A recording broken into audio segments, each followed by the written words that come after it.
Excellencies, colleagues, friends, ladies and gentlemen, it is a pleasure for me to speak to you at this important gathering to collectively reimagine and build the new reality of housing and cities at this critical time.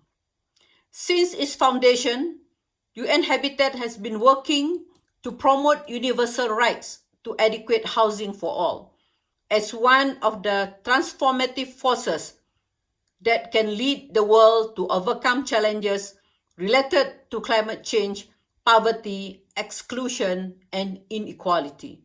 In this decade of action on the Sustainable Development Goals, we are committed to ensuring that the growth of cities and nations around the world will translate into equally distributed opportunities and positive outcomes, that no one and no place is left behind. UN-Habitat is pursuing this goal by working on 3 key outcomes areas of our strategic plan.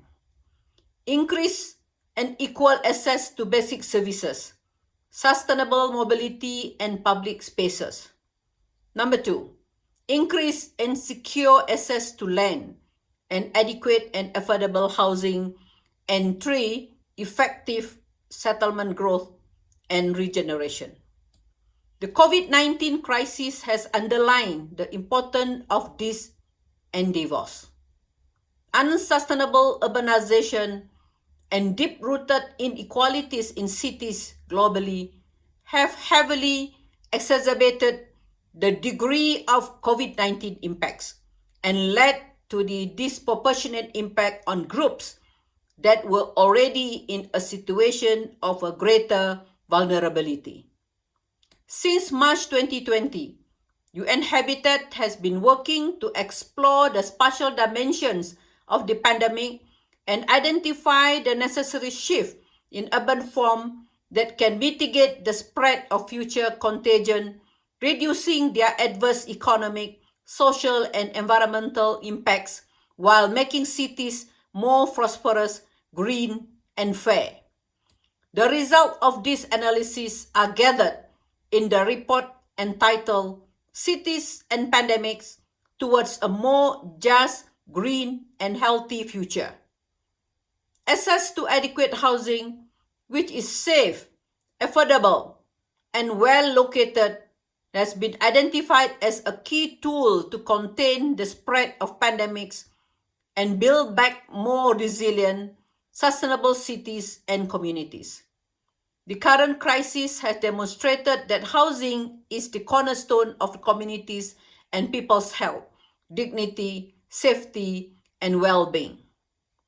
The stay-at-home policies have highlighted the importance of having a home that allows for isolation with access to quality sanitation and water supplies, public spaces, healthcare, and food supplies.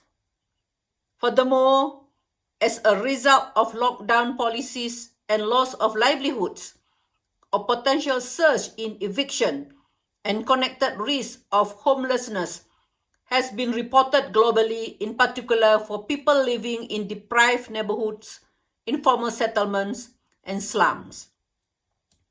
COVID-19 has exacerbated a long global housing crisis, reflected in the increasing unaffordability of adequate housing.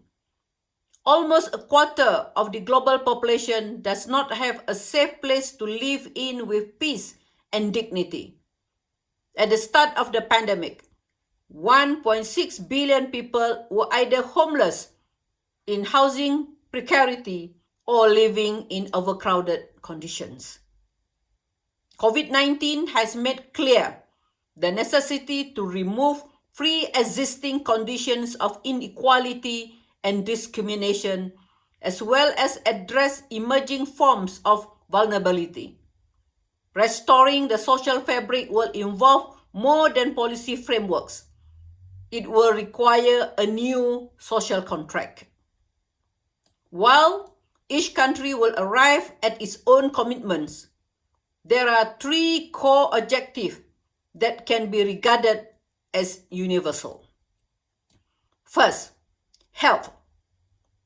This is not only about access to healthcare, but also about prevention measures including healthy housing, urban design that reduces spatial inequality, improvement of air quality and managed urbanization that protects biodiversity and mitigates the spread of zoonotic diseases.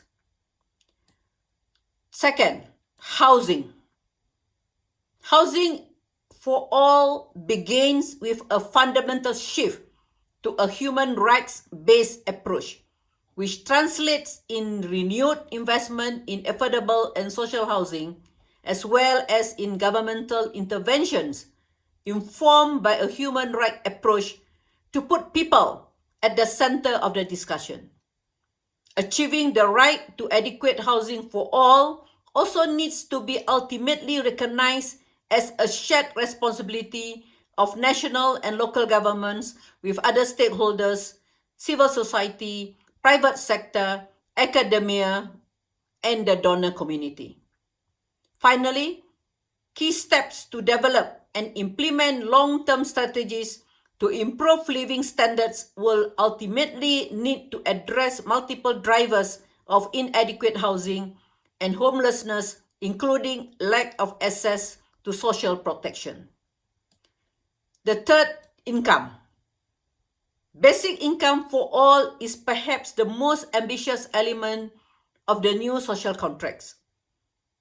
Universal basic income help extreme poverty and offer low-income households the ability to stabilize, meet their basic needs, and establish viable livelihoods. Once again, the pandemic has proved to be a testing ground, particularly with the application of temporary basic incomes. These and other social protection flaws set precedent and demonstrate the potential for a new social contract. Cities are key to achieving such changes. They are the places where alliances are woven, consensus is built, conflicts settled, dreams are achieved. They are where the old normal was generated, but also where a new normal can emerge.